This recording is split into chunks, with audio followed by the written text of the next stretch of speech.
MSc semester 1 paper number 2 unit number 1A elimination reaction. तो आपके पास total 4 type के elimination बेटा यहाँ पर आएगी 1, 1, 1, 1, 2, 1, 3 एंड 1, 4 एलिमिनेशन। तो ये एलिमिनेशन क्या होता है, जिसको हम पहचानते थे बीटा विलोपन के नाम से गुजराती मीडियम में, और इंग्लिश मीडियम में कहते हैं उसे एलिमिनेशन रिएक्शन। ओके, यानी कि हमें यहाँ से रिमूव करना होता है। क्या रिमूव करेंगे, तो सबसे पहले हम पढ़ेंगे यहाँ पर अल्फ़ा एलिमिनेशन।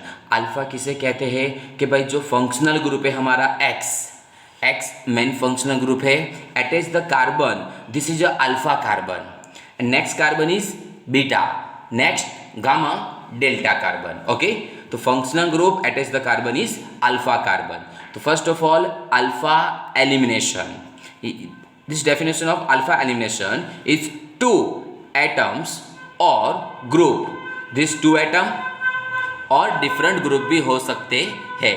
जरूरी नहीं कि दोनों सेम हो, हमारे पास डिफरेंट एटम भी हो सकते हैं और कोई भी फंक्शनल ग्रुप भी हो सकते हैं।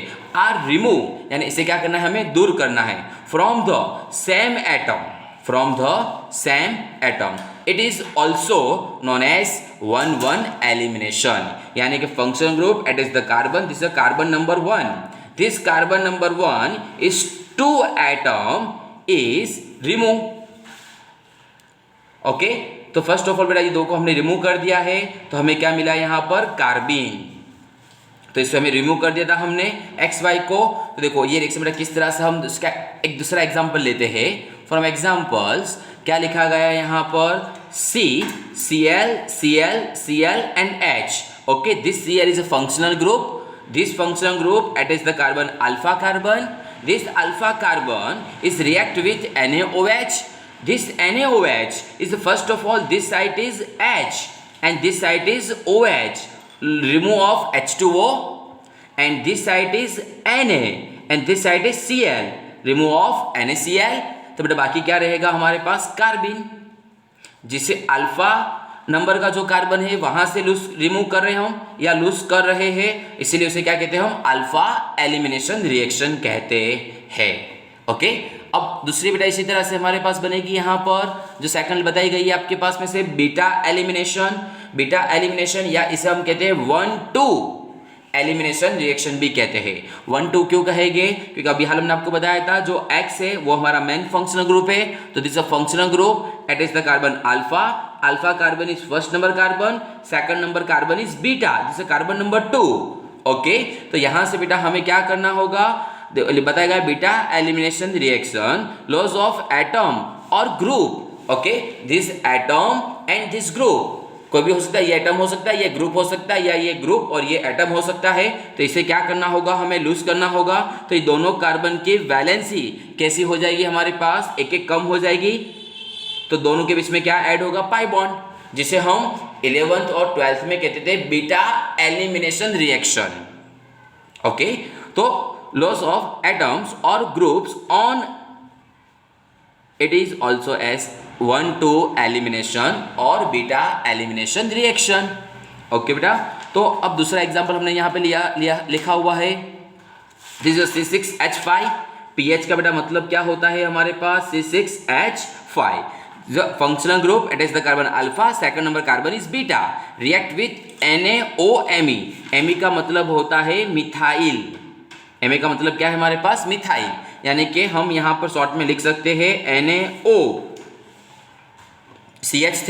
तो बेटा आप सभी को बहुत बेहतरीन तरीके से मालूम है, यहाँ से I, यहाँ से Na, क्या लूज होगा हमारे पास, यहाँ से -NaI लूज होगा, यहाँ से आप ले लीजिए CH3 और यहाँ से आप ले लीजिए आपका H।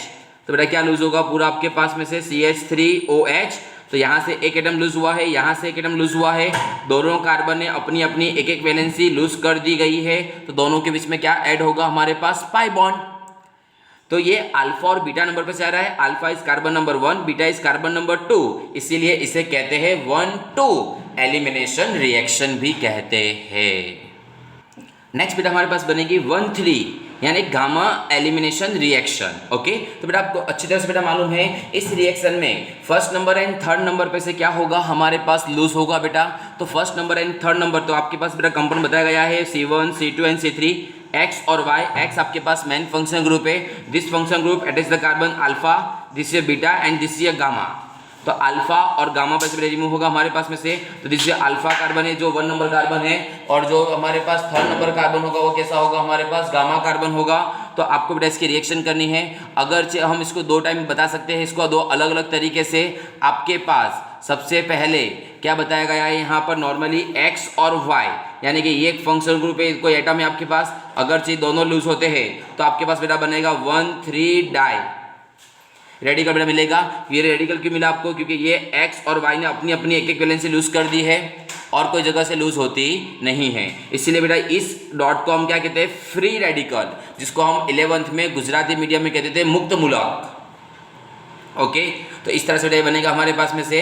अगरचे इसकी बेटा हम रिएक्ट करेंगे Mg साथ, किस में रिएक्ट करेंगे यहाँ पर हम Mg मैग्नीशियम, तो बेटा वो कन्वर्ट होगा हमारे पास साइक्लोप्रोपेन में। कितने कार्बन है, टोटल 3 कार्बन थे, इसलिए साइक्लोप्रोपेन। अगरचे हम यहाँ पे 4 कार्बन यूज करें तो साइक्लोब्यूटेन, 5 कार्बन यूज करें तो साइक्लोपेंटेन। फॉर एग्जाम्पल बेटा दूसरा लेना हो हमें, तो देखो एक एग्जाम्पल बेटा आप लोगों के लिए यहाँ बताया गया है कि इस तरह का बेटा हमारे पास कोई एक ग्रुप होगा C1, C2 and C3, functional group at the carbon, this is alpha, this is beta and this is gamma.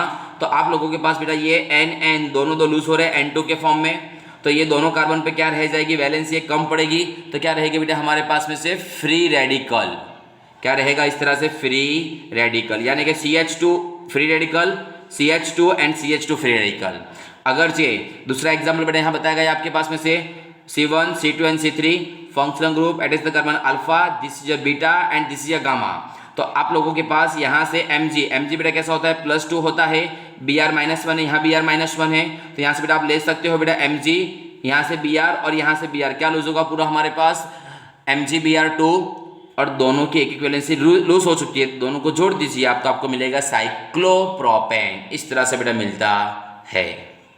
इसी तरह से बेटा आपके पास नेक्स्ट बनेगी चौथी रिएक्शन, एलिमिनेशन रिएक्शन, जो कहलाती है C1C4, यानी कि जो एक्स है वो अपना मेन फंक्शन ग्रुप है, attach the carbon alpha, beta, gamma और डेल्टा, यानी कि C1, C2, C3 and C4। तो आप लोग बेटा अच्छी तरह से जानते हो हमें C1C4 एलिमिनेशन करना है, यानी कि यहाँ से और यहाँ से हमें इस 2 चीज़ों को क्या करना होगा, लूज करना होगा, रिमूव करना होगा। तो अगर से यहाँ से बेटा इन दोनों को रिमूव करते हैं तो किसके मदद से हम रिमूव करेंगे, तो याद रखना खास करके यहाँ पर हम यूज करेंगे जिंक, Zn का बेटा यूज करेंगे हम। तो आप लोग अच्छी तरह से जानते हो, तो बेटा यहाँ से Zn होगा, यहाँ से X, यहाँ से Y, तो क्या रिमूव होगा हमारे पास ZnXY लूज होगा। तो इसने अपनी ये वैलेंसी खो दी, इसने भी अपनी ये वैलेंसी खो दी, तो बेटा इसकी एक वैलेंसी कम हो रही है, इसकी भी एक वैलेंसी कम हो रही है, और ये दोनों की भी एक एक वैलेंसी कम हो रही है। यानी कहने का मतलब क्या होगा, 1 फॉर एलिमिनेशन रिएक्शन में हमेशा आपके पास C1, C2 and C3, C4 के बीच में क्या लगेगा, पाई बॉन्ड लगेगा, और जहां पे पाई बॉन्ड दिया गया है C2, C3 के बीच में, वहां से क्या होगा, लूज हो जाएगा, क्योंकि वहां पर वैलेंसी कैसी होगी बेटा हमारे पास में से कंप्लीट फिल होगी, क्योंकि यहाँ पर हमें H दिखाने बाकी है। ओके, इसलिए इसे हम कहते हैं 1,3 डाइन। नेक्स्ट एग्जाम्पल बेटा नीचे बताया गया इसी का आपके पास में से आप लोगों को दिखता होगा 1, 2, 3 एंड 4, इसका नेम होता है 1,4-डाइब्रोमो, होता है हमारे पास में से ब्यूट 2 इन, 1,4-डाइब्रोमो ब्यूट 2 इन कहते हैं, जिसको हम जिंक साथ रिएक्शन कर रहे थे। तो यहाँ से Zn, यहाँ से Br, यहाँ से Br आपके पास लूज होगा, यहाँ से ZnBr2। तो अभी हाल बेटा बताया था यहाँ पर हमने क्या, हमारे पास पाई बॉन्ड कहाँ लगेगा, C1C4 एलिमिनेशन रिएक्शन में 1 और 2 के बीच में और 3 और 4 के बीच में। तो यहाँ पर बेटा आपके पास कंप्लीट हो रहा है एलिमिनेशन रिएक्शन।